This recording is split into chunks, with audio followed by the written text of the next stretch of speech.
우리가 아브라함의 생애를 계속 살펴보고 있습니다. 우리가 계속 보고 있지만 여러분, 아브라함의 아킬레스건은 그의 아내 사레였다라고 좀 볼 수 있을 것 같아요.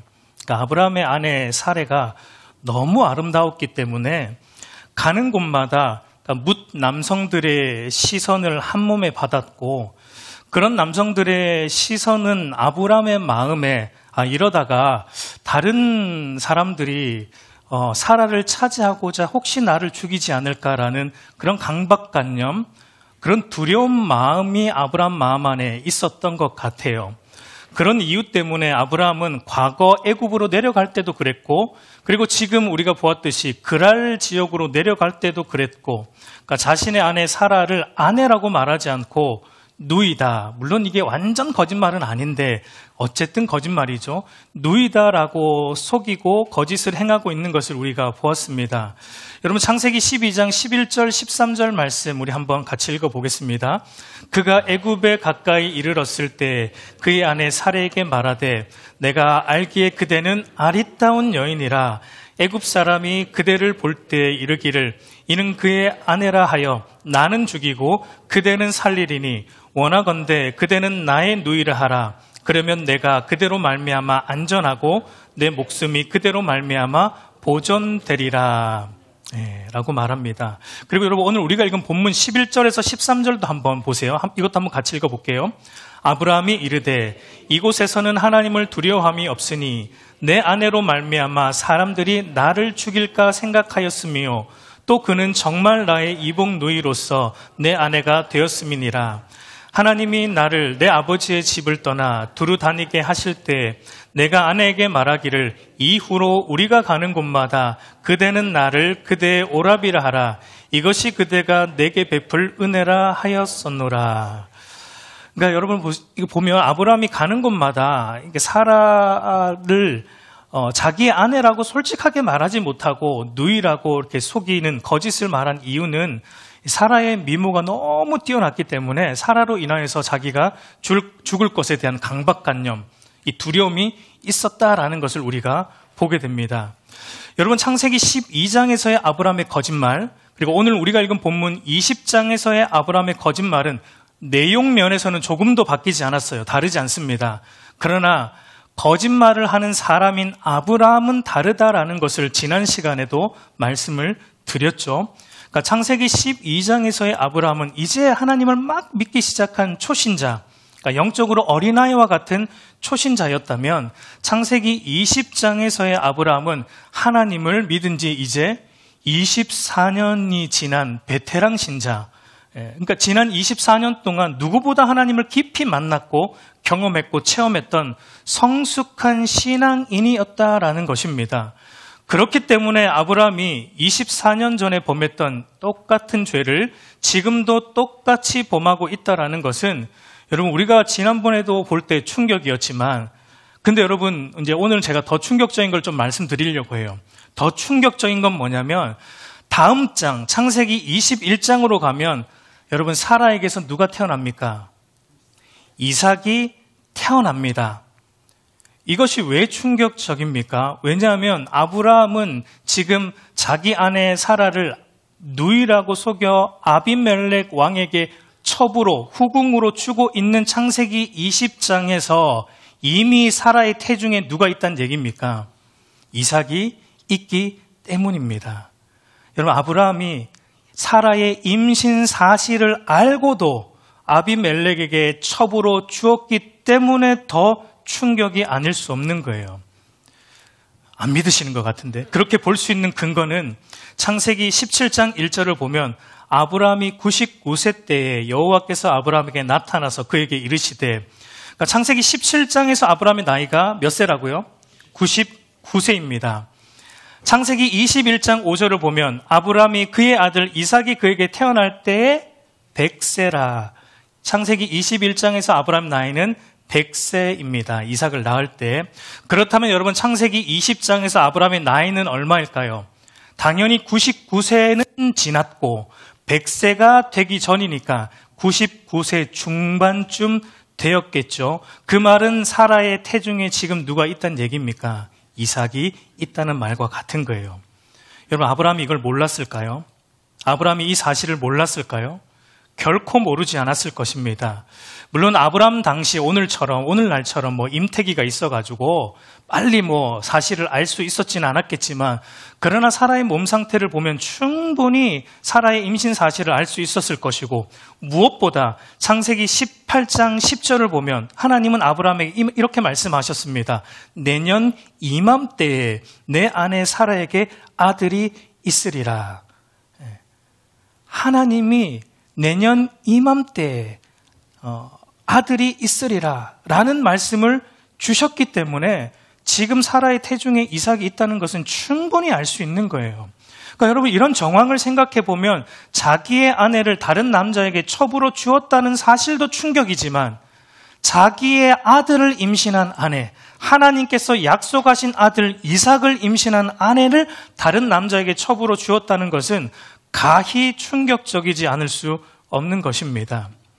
여러분, 그러니까 지금 아브라함의 죄는 단순히 과거에 지었던 죄를 한 번 더 답습하고 있는 정도의 수준이 아니라 과거의 죄보다 더 악랄하고 더 지독한 수준의 죄라는 것을 오늘 본문이 우리에게 보여주고 있는 것입니다. 여러분, 이것이 오늘 우리에게 무엇을 말하냐면 저와 여러분 안에 있는 죄성, 저와 여러분 안에 있는 죄성의 성격이 이와 같다라는 것을 우리에게 가르쳐주기 위함이에요. 여러분, 우리가 어떤 죄를 한번 허용하면 그 다음에는 처음과 똑같은 수준의 죄를 범하지 않습니다. 똑같아 보이는, 내용 면에서 똑같아 보이는 죄일지라도 자세히 보세요. 처음보다 더 강도가 세진 것을 보게 될 거예요. 처음보다 우리의 마음도, 죄를 짓는 우리의 마음도 처음에는 두근두근 거렸어요. 그래도 이렇게 하면 안 될 텐데, 두 번째, 세 번 지나니까 우리의 마음도 어떻게 됩니까? 담대해져요. 죄를 짓는데 담대해집니다. 똑같은 내용인데 죄의 수준은 달라요. 죄를 짓는 건 우리의 마음이 더 담대하게 행하게 되고, 처음보다 더 확장된 형태로, 더 악한 형태로 죄를 행하게 된다라는 것을 말하고 있는 것입니다. 그것이 여러분, 저와 여러분 안에 여전히 남아있는 이 죄성의 무서움이고 죄성의 지독함이다라는 것을 우리가 알아야 됩니다. 그것이 아브라함의 모습이 보여주는 거예요. 그렇기 때문에 여러분, 성경은 우리에게 우리 안에 여전히 남아있는 이 죄성과 어떻게 하라고 계속 성경은 우리에게 말합니까? 이 죄와 어떻게 하라는 것입니까? 죄와 피 흘리기까지 싸우라라고 성경이 우리에게 말하고 있어요. 언제까지 싸워야 돼요? 죄와 우리 안에 있는 죄성과 언제까지 여러분 싸워야 돼요? 우리 안에 있는 죄성이 여러분 사라지는 날까지 싸워야 돼요. 근데 그 죄성이 언제 다 사라집니까? 우리 안에 있는 이 죄악된 본성이 언제 사라집니까? 다 완전히? 내년이면 사라질까요? 24년이 지났잖아요. 지금 아브라함은. 안 사라지는 거예요. 그게 언제 사라지냐면 저와 여러분이 죽는 순간, 아니면 우리 생전에 주님이 다시 오실 때, 그때 사라져요. 그러니까 그때까지 여러분, 죽는 순간 그날까지 우리의 죄성에 대한 경각심을 단 한순간도 늦추어서는 안 되고, 우리 안에 여전히 살아서 꿈틀거리는 이 죄와 피 흘리기까지 싸워야 된다라는 것을 하나님은 우리에게 말씀하고 있는 것입니다. 여러분, 저와 여러분의 신앙이 가장 위험해지는 순간이 언제입니까? 우리의 신앙이 가장 위험해지는 순간이 언제이냐면, 내 신앙이 이만하면 됐다, 이 정도 신앙생활하면 충분한 것 같다라는 생각을 하는 그 순간이 위험한 거예요. 여러분, 다윗이 언제 넘어졌습니까? 여러분, 다윗이 언제 넘어졌죠? 사울에게 쫓겨다닐 때였어요? 아니면 언제입니까? 더 이상 사울에게 쫓겨다니지 않아도 되었을 때, 더 이상 경각심을 가지지 않아도 되었을 때, 이스라엘 왕이 되었을 때, 이제 됐다, 이만하면 됐다 라는 마음을 품고 왕궁을 한가롭게 거닐고 있을 때 다윗의 눈에 뭐가 들어왔습니까? 목욕하는 여인이 들어왔고, 그때 다윗 안에 있던 이 죄성, 다윗 안에 여전히 남아있던 이 죄악된 본성이 다윗의 마음에 음욕의 불을 지폈고, 결국 자기의 죄성과의 싸움에서 다윗이 완패하고 만 것을 우리는 성경을 통해 보게 되는 거예요. 여러분, 그래서 사도 바울도 이렇게 말했습니다. 고린도전서 10장 12절 한번 같이 읽어보겠습니다. 그런즉 선줄로 생각하는 자는 넘어질까 조심하라. 아마 창세기 20장에서 아브라함도 지난 24년 동안 누구보다 하나님을 많이 경험했고, 내가 베테랑 신자인데 누구보다 하나님을 많이 체험했는데, 그러니까 자기 신앙이 이 정도면 되지 않을까라는 어느 정도의 좀 안도감은 다윗 안에도 있었던 것 같아요. 그런데 그런 마음이 들었는데 아브라함이 결국은 어떻게 됩니까? 아브라함은 자기의 죄와의 싸움에서 여러분 1라운드에 KO 당했어요. 2라운드까지 가지도 않았습니다. 1라운드 종치자마자 한 방에 KO 당하는 것을 우리가 보고 있는 것입니다. 그러므로 저와 여러분 안에 항상 도사리고 있는 이 죄성, 여러분, 우리가 이렇게 겉으로 앉아서 예배 드리고 있다고 여러분 막 이렇게 거룩한 것 같고, 아니에요. 우리의 겉모습에 속아서는 안 됩니다. 저를 보세요. 얼마나 순하게 생겼습니까? 속으시면 안 돼요. 이 안에 얼마나 더러운 게 많은지 속으시면 안 돼요. 우리 안에 얼마나 더럽고 추한 게 많은지 속으면 안 돼요. 우리 안에 있는 이 죄성, 여러분 싸워야 돼요. 우리 안에 있는 이 죄성이 항상 도사리고 있기 때문에, 이 죄성이 언제 잽을 날릴지 모르기 때문에 항상 여러분 믿음으로 가드 자세, 방어 자세를 취해야 되고 죄성에 대항할 준비를 해야 되는 것입니다. 그래서 여러분, 우리의 이 영적 싸움에서 이만하면 됐다라는 말을 하면 안 돼요. 우리가 해야 될 말은 뭐죠? 이 정도로는 어림이 없다. 내가 이 정도로 기도해서 되는가? 어림이 없다. 내가 이 정도로 예배해서 되는가? 어림이 없다. 내가 이 정도로 신앙생활해서 되는가? 이 정도는 안 돼.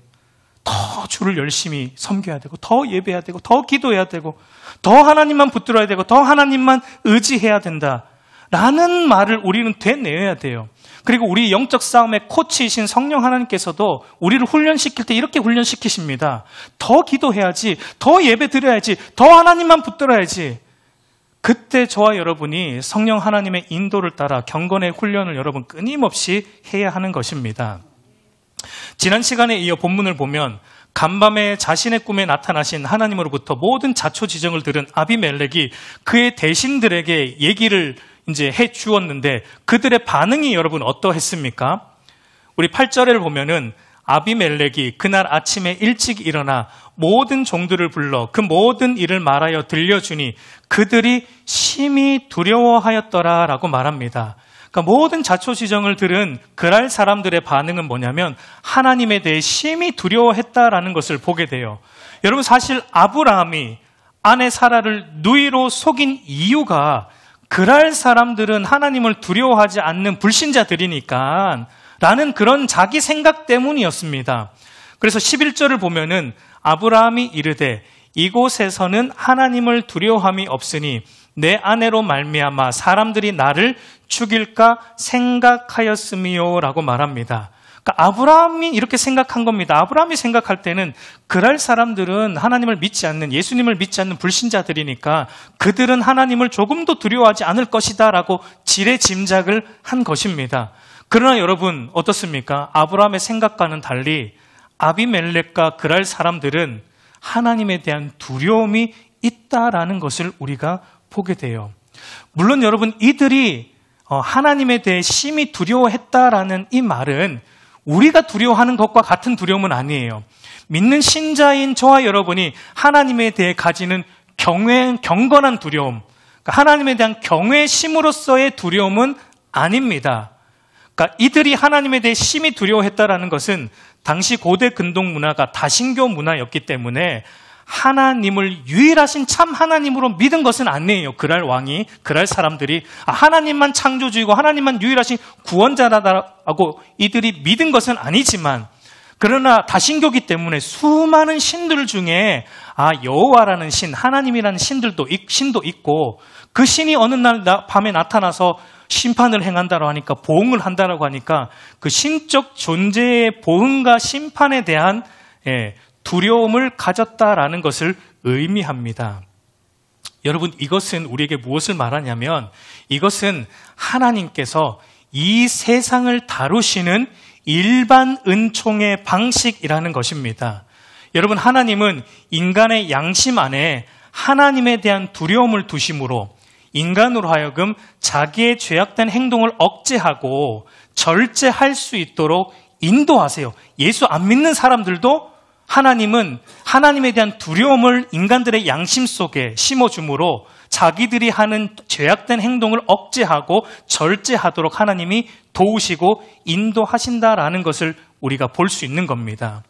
여러분, 이 세상이 죄악으로 점점 악해져 가고 있고 멸망으로 치닫고 있지만 그나마 우리 이 인간들의 죄의 가속도가 좀 덜 붙고 이 심판이 늦추어지고 있는 이유가 이것 때문입니다. 늦춰지고 있는 이유는 하나님께서 모든 인간들에게 일반 은총을 베풀어 주셔서 그들의 양심 속에서 신에 대한 두려움, 신의 보응과 심판에 대한 두려움을 심어주므로 죄를 억제하도록 하나님이 붙들고 도우시기 때문이다라는 것입니다.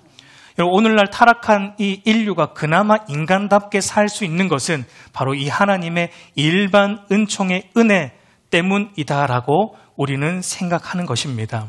그래서 여러분, 사도 바울도 로마서를 보면 그래서 마지막 때에 그 누구도 하나님을 모른다라고 핑계 못한다는 거예요.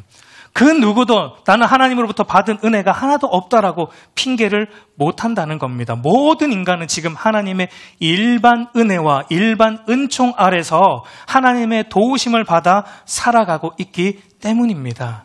그러나 여러분, 믿는 신자인 우리는 어떻게 인도하세요?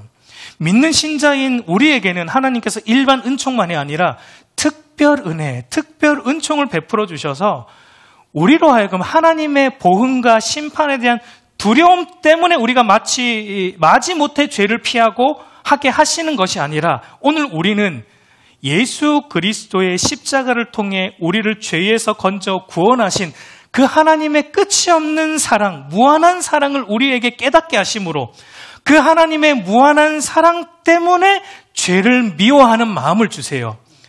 그 하나님의 구원의 은혜 때문에 자발적으로 죄와 피 흘리기까지 싸울 수 있는 특별한 은혜를 우리 믿는 신자에게는 하나님이 주신다라는 것입니다. 이것이 여러분, 믿는 신자가 하나님에 대해 가지는 경건한 두려움, 경외심이라고 말할 수 있습니다. 여러분, 하나님을 경외한다라는 것은 하나님을 사랑하기 때문에 하나님을 두려워하는 거예요. 무슨 말이냐면 하나님을 사랑하기 때문에 하나님이 미워하는 죄를 나도 미워하는 겁니다.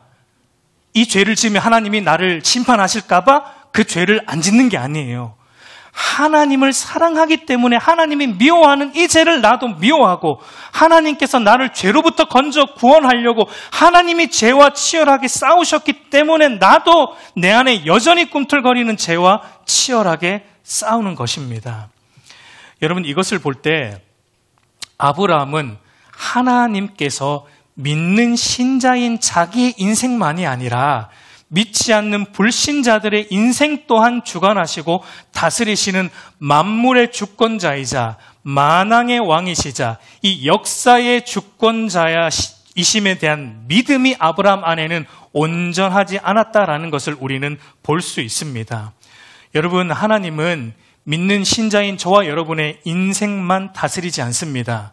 믿지 않는 모든 사람들의 인생도 간섭하시고 통치하시고 다스리시고 이 나라의 모든 역사도 온 세계에 있는 모든 나라의 역사도 다스리시고 통치하시고 온 우주 만물도 한치의 오차도 없이 운행하시는 만왕의 왕이시자 만물의 주권자이십니다.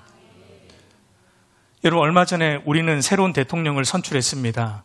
여러분, 하나님께서 온 우주의 통치자이시고 만물의 주권자이심을 믿는 신자인 저와 여러분들이 해야 되는 것은 새로운 정권에 대한 불평과 비난이 아니라 새롭게 선출된 지도자들 안에 그랄 왕 아비멜렉이 가졌던 하나님에 대한 두려움이 있게 해달라는 기도를 해야 되는 거예요.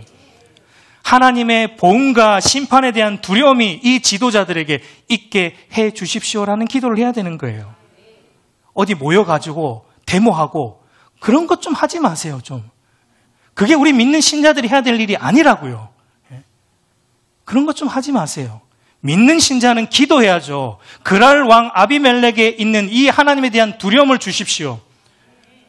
이 나라 위정자들에게 하나님의 심판과 보응에 대한 두려움을 주십시오라고 기도하는 게 우리가 해야 될 거예요.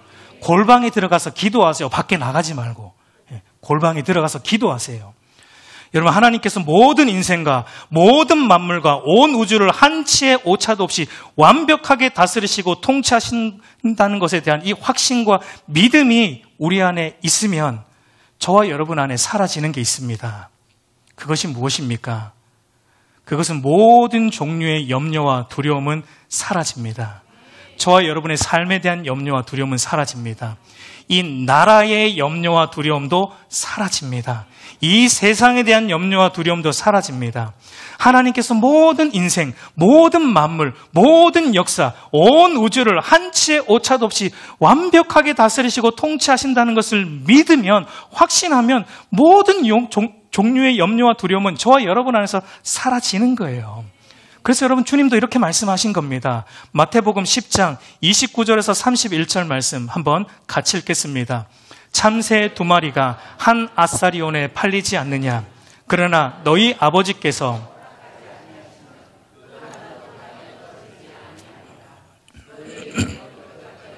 세신 바 되었나니 두려워하지 말라. 너희는 많은 참새보다 귀하니라. 새 한 마리가 시장에서 팔리고 사고 팔리는 것도 하나님이 허락하심이 없으면 일어나지 않습니다. 하물며 머리털까지 다 세고 있는 너희들, 내 백성, 내 자녀 삼은 너희들의 삶을 내가 돌보지 않겠느냐. 그러니까 너희 삶에 어떤 일이 일어나더라도 그 삶이 너희를 끝장낸다 할지라도 두려워하지 말라. 두려워하지 말라. 완전한 내가 너를 붙들고 있다라고 말씀하고 있는 거예요. 여러분, 우리가 두려워해야 될 건 뭐예요? 우리의 삶이 아니에요. 우리의 삶의 일이 아니에요. 우리가 염려하고 두려워할 건. 우리가 염려하고 두려워해야 될 것이 뭐냐면 그것은 만물의 주권자 되시는 하나님과 멀어지는 거예요. 하나님과 멀어지는 거. 하나님과 상관없이 살아가는 거예요. 그래서 여러분, 주님은 하나님께서 모든 것을 주관하시니까 하나님의 백성인 너희는 아무것도 두려워할 필요 없다라는 이 말씀에 앞서서 이런 말씀을 먼저 주셨습니다. 마태복음 10장 28절 말씀 같이 읽겠습니다.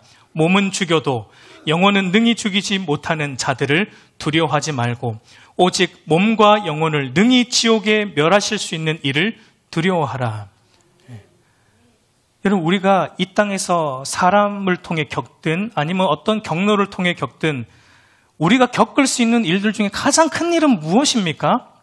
우리가 겪을 수 있는 일 중에 가장 큰 일은 기껏 해봐야 죽는 거 아니겠어요? 근데 여러분, 그건 기껏 해봐야 몸만 죽는다는 겁니다. 그러나 하나님은 우리의 몸과 영혼을 살리기도 하고 멸하기도 하시는 만물의 주권자이십니다. 그래서 우리가 정말로 두려워해야 할 것은 이 하나님을 놓치는 거예요. 이 하나님과 상관없이 살아가는 거예요. 이 하나님이 내 마음 중심에 안 계신 거예요. 그걸 두려워하라는 겁니다. 그걸 염려하라는 거예요. 무엇을 먹을까, 무엇을 마실까, 무엇을 입을까가 아니라 이 하나님이 내 마음 중심에 없는 것, 내가 하나님만을 주인 삼고 살아가지 않는 것, 이것이 우리의 영혼을 멸할 수 있는 것이기 때문에 이것을 너희는 두려워해야 된다라고 말씀하고 있는 겁니다. 여러분, 아브라함에게 이 믿음이 부족했습니다. 그래서 하나님께서 자기 인생뿐만 아니라 모든 불신자들의 인생도, 모든 나라의 역사까지 한치의 오차도 없이 하나님이 완벽하게 다스리고 통치하신다라는 하나님의 주권자 되심에 대한 이 믿음이 아브라함 안에 부족했기 때문에 자기 몸만 해할 수 있는 그랄 왕을 무서워했습니다. 자기 몸만 해할 수 있는 그랄 사람들을 무서워했습니다. 그래서 결국은 제약된 본성을 따라 거짓을 행하고 있는 것을 보게 되는 거예요. 오늘 저와 여러분은 어떻습니까? 오늘 저와 여러분은 하나님께서 내 인생뿐만 아니라 모든 사람들의 인생과 모든 나라의 역사와 우리 대한민국의 역사만이 아니라 이 세상 모든 나라의 역사와 온 우주를 한치의 오차도 없이 완벽하게 다스리고 통치하신다라는 것을 머리로가 아니라 진실로 여러분 믿습니까? 여러분, 이 믿음이 너무 중요합니다. 왜냐하면 이 믿음이 있고 없고에 따라 저와 여러분의 삶의 질이 결정이 되기 때문이에요. 이 믿음이 있고 없고에 따라 저와 여러분의 삶이 천국이 될 수도 있고 지옥처럼 변할 수도 있기 때문입니다. 여러분, 내 영혼이 은총 입어라는 찬송가 후렴구를 보면 이렇게 나오죠. 할렐루야 찬양하세. 내 모든 죄 사함받고 주 예수와 동행하니 그 어디나 하늘나라라는 후렴구가 있어요. 여러분, 이 가사가 보여주는 것은 천국은 우리가 단순히 죽어서만 가는 나라가 아니고 이 땅에서 죄사함을 받아 주 예수와 동행하는 삶이 천국이다라는 것을 의미하고 있는 거죠. 굉장히 신학적으로 성경적으로 잘 풀어 쓴 찬송가 가사입니다. 여러분, 우리의 삶이 어떠한 형편, 어떠한 처지에 처했을지라도 우리가 한치의 오차도 없이 모든 것을 다스리시고 통치하시는 만물의 주권자이신 하나님과 동행한다면 그 삶은 여러분 천국의 삶이 되는 것입니다. 왜 그 삶이 천국입니까? 다윗이 시편 23편 1절에서 여호와는 나의 목자시니 내게 부족함이 없으리로다 라고 말하듯이 완전하신 하나님이 나를 인도하시니까, 내 목자이시니까, 한치의 오차도 없는 이 완전하게 나의 삶을 책임지시니까 내가 실만한 물가에 있든지 아니면 사망의 음침한 골짜기에 있든지 이런 환경은 상관없다는 거예요. 환경은 상관없다는 거예요. 내가 주어진 환경이 어떠하든지 이건 상관없다는 거예요. 뭐만 있으면 된다는 겁니까? 여호와가 나의 목자이시기 때문에 부족함이 없는 거예요. 쉴만한 물가에 누워 있어서 부족함이 없는 게 아니에요. 여호와 하나님이 나를 다스리시기 때문에 나는 조금도 부족함이 없습니다. 여러분, 이게 천국을 사는 것입니다. 여러분, 이스라엘 백성들은요, 자기들을 인도하는 왕을 보통 목자로 비유를 했어요. 비유적으로 왕을 목자라고 비유를 했습니다. 여러분, 다윗이 이 시를 썼는데 다윗도 그 직책이 뭐였죠? 왕이었잖아요. 다윗도 이스라엘 왕이었잖아요. 다윗도 이스라엘 백성들을 인도하는 왕이었기 때문에 다윗은 잘 알고 있습니다. 무엇을 알고 있었냐면 왕이 어떤 자인지에 따라, 왕이 어떤 사람인지에 따라 그 백성들의 삶이 어떻게 되는지 다윗은 잘 알고 있습니다.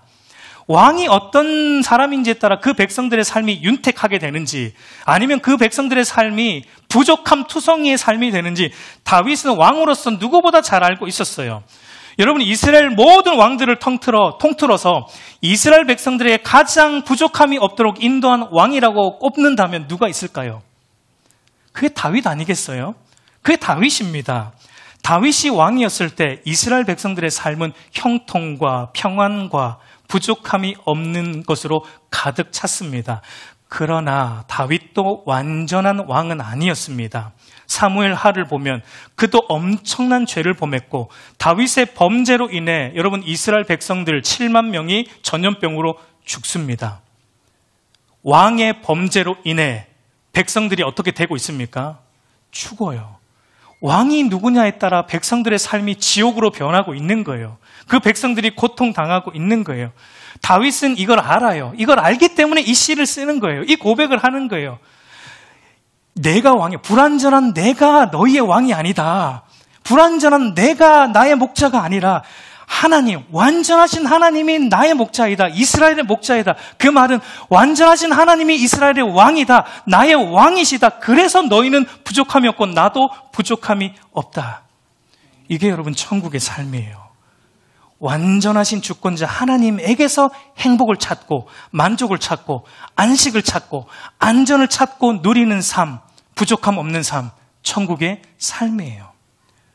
그러나 여러분 보세요. 우리가 이 완전하신 하나님이 아니라 불완전한 나 자신에게서 아니면 결국은 살아 없어질 이 땅의 것들에게서 나의 행복을 찾아요. 나의 안전을 찾아요. 나의 평안을 찾아요. 나의 만족을 찾아요. 살아 없어질 돈에서 행복을 찾아요. 살아 없어질 성공에서, 취업에서, 학벌에서, 결혼에서, 스펙에서 나의 행복을 자꾸 찾아요. 이게 있어야 행복할 것 같아요. 이게 있어야 만족할 것 같아요. 이게 있어야 안전할 것 같아요. 이게 있어야 내가 행복하고 만족하고 안전해요. 이거 계속 여기서 찾으려고 해요. 그러면 저와 여러분의 입에서 어떤 고백이 나올까요? 부족함이 없습니다라는 고백은 절대 안 나옵니다. 내게는 이것도 부족하고 저것도 부족합니다. 돈이 부족하고 더 나은 성적을 위해 좀 더 해야 되고 더 부족하고 스펙을 더 쌓아야 되니까 이것도 부족하고 이것도 부족하고 그런 말이 난무하는 염려와 두려움이 가득 찬 지옥과 같은 삶을 경험하게 된다는 겁니다. 그러나 여러분 더 큰 문제는 우리가 다윗을 통해서도 보았지만 더 큰 문제는 그렇게 살아가는 본인만이 아니라 그렇게 살아가는 그 사람 옆에 있는 주변 또한 똑같은 지옥을 경험하게 된다라는 것이 여러분 더 큰 문제예요. 보세요, 여러분. 아브라함의 범죄로 인해 누가 고통당하고 있습니까? 누가 함께 지옥을 경험하고 있습니까? 아브라함의 아내 사레가 함께 고통당하고 여러분 그 밤에 처음 보는 남자 옆에서 사라가 밤새 얼마나 두려워 떨었겠어요. 밤새 얼마나 두려워 떨었겠어요. 자기 배를 부여잡고 자기 배에 있는 아들을 부여잡고 하나님 이 아들 지켜주세요 하며 밤새 얼마나 두려움 떨었겠어요. 지옥 같은 밤을 보낸 거예요. 아브라함의 거짓말에 쏘가 넘어간 아비멜렉도 하나님께서 막지 않으셨다면 큰 죄를 범하여 하나님의 심판을 받아 죽는 지옥 같은 삶을 그도 경험하게 되었을 겁니다. 이것이 무엇을 보여줍니까? 예수 믿는 신자가 완전하신 하나님 한 분에게서 자기의 행복과 만족과 안전을 구하지 않는다면 그 주변이 함께 고통당합니다. 그 주변 사람들이 지옥 같은 삶을 함께 경험하게 된다라는 거예요. 여러분 예를 들어서 목회자가 완전하신 하나님 한 분에게서 자기의 목회의 행복, 목회의 만족, 목회의 안전을 하나님에게서 구하지 않고 교인 수 늘어나는 것에서 자기의 행복과 만족과 안전을 구하고 교회 건물 크게 짓는 것에서 자기 목회의 행복과 만족과 안전을 구하면 목회자 자신도 참된 목회 못합니다. 교인 수 줄어들 것에 대한 염려와 두려움으로 전전긍긍하게 되고 어떻게 하면 교회 사이즈 더 키울까라는 강박관념과 그 염려로 인해 하나님 앞에 바른 목회 절대 못합니다. 지옥을 경험하는 거예요. 근데 그 지옥이 누구에게 고스란히 전달됩니까? 그 교회 성도들에게 고스란히 전달돼요. 교인 수 늘리려고 성도들에게 그 목회자가 뭐라고 할까요? 한 달에 한 명은 데리고 와야지. 강요하기 시작할 것이고 마치 다단계처럼 저기 뒤에다가 그래프표 만들어가지고 성도들 이름 딱 붙여놓고 누구 몇 명, 누구 몇 명 서로 성도들 비교하기 만들기 시작할 것이고 교회 건물을 더 크게 짓고자 성도들에게 건축 헌금을 강요하게 될 것이고 장로님들은 얼마, 권사님들은 얼마, 집사님들은 얼마 가격을 딱 정해가지고 아주 그냥 그렇게 강요하기 시작할 것이고 목회자가 성도들을 바라보는 시선이 전도 많이 하고 헌금 많이 하는 성도들은 따뜻하게 바라보고 전도 조금 하고 헌금 조금 내는 성도들은 보는 둥 마는 둥 하면서 여러분 그게 천국입니까? 지옥이에요. 교회인데 교회예요. 그 교회에 말씀이 없습니까? 그 교회에 설교가 없습니까? 설교가 전해지는데 그 교회는 지옥이에요. 하나님의 한 분에게 초점이 맞춰져 있지 않으면 교회라도 지옥을 경험하는 거예요. 여러분 아브라함 한 사람이 하나님에게서만 자기 행복과 만족과 안전을 구하지 않으므로 아브라함의 아내도 고통과 지옥을 경험했고 아브라함 가정 전체도 고통과 지옥을 경험했고 아브라함이 거하려고 했던 그랄 사람들도 고통과 지옥을 경험하고 있는 것을 우리는 보게 돼요. 저와 여러분 한 사람이 완전하신 하나님에게 우리의 행복과 만족과 안정과 평안을 찾지 않으면 여러분 기억하세요. 저와 여러분은 물론이고 우리의 가정도 우리가 거하는 모든 것이 그렇게 염려와 두려움으로 넘쳐나는 지옥으로 변한다는 것을 여러분 잊지 않기를 바랍니다. 여러분 오늘 저와 여러분이 어떻습니까? 정말 완전하신 이 하나님을 나의 행복으로 나의 만족으로 나의 안전으로 삼음으로 푸른 풀밭에 있든 사망의 음침한 골짜기에 있든 상관없이 조금도 부족함이 없습니다. 하나님과 동행하기에 나는 이 조금도 부족함이 없습니다라는 것으로 살아감으로 천국을 경험하고 우리 주변도 그렇게 천국으로 만들어가고 있습니까? 아니면 결국은 살아 없어질 이 유한한 이 땅의 것들에게 행복을 찾고 만족을 찾고 안전을 삼음으로 계속 부족한 인생으로 살아가고 있지는 여러분 않습니까? 여러분 모든 인생과 모든 역사와 온 우주를 한치 차이도 없이 통치하시는 그 하나님에게 여러분의 행복을 두십시오. 여러분의 만족을 두십시오. 여러분의 안전을 두시기를 간절히 소망합니다. 여러분, 오늘 본문 이제 말미를 보면은 너무나 아이러니하게도 고통을 가져온 장본인은 누구입니까? 아브라함이에요. 근데 여러분, 말미로 가니까 이 고통을 다시 회복하는 사람도 아브라함인 걸 보게 돼요. 17절, 18절 말씀 우리 한번 같이 읽겠습니다. 아브라함이 하나님께 기도하며 하나님이 아비멜렉과 그의 아내와 여종을 치료하사 출산하게 하셨으니 여호와께서 이왕에 아브라함의 아내 사레의 일로 아비멜렉의 집에 모든 태를 닫으셨음이었더라. 아비멜렉의 집에 사라의 일로 모든 태를 하나님이 닫아 놓으셨는데 여러분, 그걸 풀어내는 걸 누가 합니까? 아브라함의 기도를 통해 하고 있어요. 여러분, 사실 이 저주를 가져온 장본인은 아브라함입니다. 아브라함이 거짓말해서 이 저주가 아비멜렉 집에 임했습니다. 그런데 그 아비멜렉 집에 임한 이 고통과 저주를 다시 회복하는 것도 아브라함이 기도함으로 아비멜렉의 집의 고통을 회복하는 것을 보게 돼요. 저는 여러분, 이 말씀을 보다가 아브라함이 아내를 아비멜렉에게 후궁으로 넘겨주는 것보다 이게 더 충격이었어요. 이게 더 충격이었어요. 도대체 여러분, 왜 이 아브라함의 기도를 들어서 하나님은 아비멜렉의 집을 다시 회복시켜 주는 것입니까? 이 아브라함 뭐가 이쁘다고요, 여러분? 하나님이 미쁘시기 때문이에요. 여러분, 이것은요, 하나님께서 아브라함에게 하신 약속을 하나님이 지키신 거예요. 아브라함이 지킨 게 아니에요. 여러분, 하나님께서 아브라함을 부르실 때 이렇게 약속하셨잖아요. 창세기 12장 2절 3절을 보면 내가 너로 큰 민족을 이루고 내게 복을 주어 내 이름을 창대하게 하리니 너는 복이 될지라.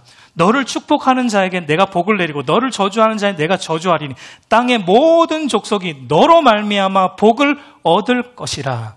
하나님은 아브라함을 복의 통로로 부르셨고 너로 말미암아 모든 족속이 복을 얻을 것이다 라고 말했는데 지금 아브라함이 하는 행동을 보니까 복을 주고 있지 않아요. 저주를 주고 있어요. 지옥을 가져오고 있어요, 아브라함은. 여러분, 그렇다면 하나님의 이 약속은 어떻게 된 것입니까? 하나님의 약속이 무산된 것입니까? 복의 통로가 되라고 하나님께서 아브라함을 부르셨는데 이 약속을 받은 아브라함이 그 역할을 하지 못했기 때문에 하나님의 계획과 약속이 무산된 것인가요?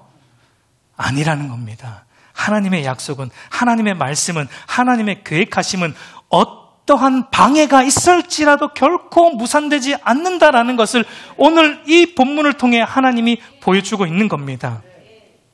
아브라함의 죄로 인해 아비멜렉의 집에 모든 태가 닫히는 저주를 당했는데 하나님은 저주의 통로였던 아브라함이 아비멜렉을 위해 기도하게 하심으로 그 저주가 변하여 복이 되게 하시는 것은 아브라함이 기도했기 때문에 회복된 게 아니라 하나님께서 단지 아브라함의 기도를 사용하셨기 때문이에요.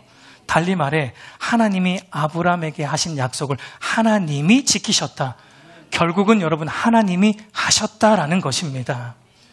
여러분, 창세기 20장을 보면은 2명의 아브라함이 있다라는 게 자꾸 눈에 들어옵니다. 2명의 아브라함이 마치 존재하는 것 같다라는 생각이 들어요. 한 아브라함은요, 하나님을 온전히 의지하지 않는 아브라함이에요. 그래서 죄를 범합니다. 그래서 공동체를 위험에 빠뜨리는 불의한 아브라함이에요. 근데 마지막에 등장하는 아브라함은 어떤 아브라함입니까? 하나님을 의지하는 아브라함이 등장해요. 기도합니다. 기도한다는 것은 하나님을 의지하는 거예요. 기도함으로 저주를 복으로 변하게 하는 또 다른 의로운 아브라함이 있다라는 게 오늘 20장을 볼 때 자꾸 눈에 들어와요. 하나님을 온전히 의지하지 않았던 아브라함, 죄를 범함으로 저주를 가져온 아브라함은 저와 여러분의 모습입니다. 그러나 하나님을 온전히 의지함으로 아비멜렉을 집을 위해 중보함으로 다시 저주를 회복으로 바꾸시는 또 다른 아브라함, 의로우신 아브라함, 누구입니까? 아브라함의 후손으로 오실 우리의 유일한 중보자 예수 그리스도이십니다. 바울은 이렇게 말합니다. 로마서 5장 18절 19절 말씀, 우리 마지막으로 한번 같이 읽어보겠습니다. 그런즉 한 범죄로 많은 사람이 정죄에 이른 것 같이 생명에 이를 얻느니라. 한 사람이 순종하지 아니함으로 많은 사람이 죄인 된 것 같이 한 사람이 순종하심으로 많은 사람이 의인이 되리라. 그럼 바울은 모든 인간의 머리였던 대표였던 한 사람, 아담 한 사람이 범죄함으로 모든 사람이 죄인이 되었고 모든 사람에게 저주가 임했고 정죄가 이르렀다면 모든 택한 하나님의 백성들의 대표가 되시는 한 사람, 곧 완전한 하나님이시자 완전한 인간이신 예수 그리스도 그 한 분의 의로운 행위와 순종으로 말미암아 모든 택한 하나님의 백성들에게 임한 저주를 변하여 복이 되게 하셨다라고 말합니다.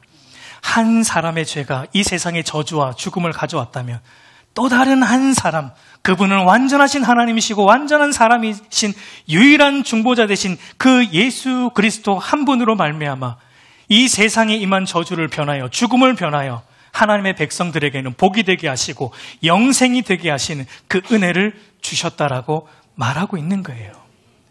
우리가 붙들어야 할 분은 바로 이 예수 그리스도이십니다.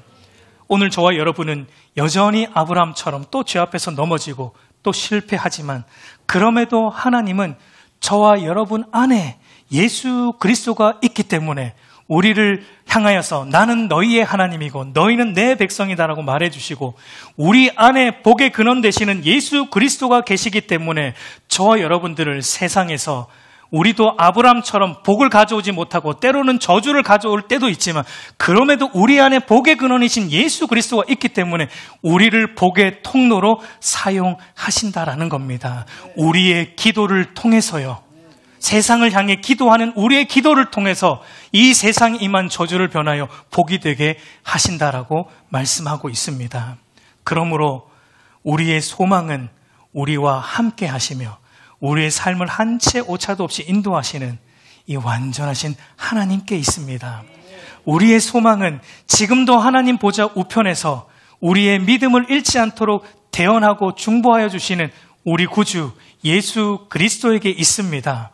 우리의 소망은 우리를 늘 말씀 가운데로 인도하여 주시고 우리가 말씀에서 벗어날 때마다 우리를 책망하여 주셔서 다시 말씀 안으로 돌아올 수 있도록 인도하시는 우리 안에 내주하시는 성령 하나님께 우리의 소망이 있습니다. 여러분, 삼위 하나님이 저와 여러분의 소망이고 삼위 하나님이 우리의 구원이고 삼위 하나님이 우리의 행복이고 삼위 하나님이 우리의 만족이고 삼위 하나님이 우리의 평안이고 삼위 하나님이 우리의 안전이에요. 다른 건 없어요. 사랑하는 성도 여러분, 이제 말씀을 맺겠습니다.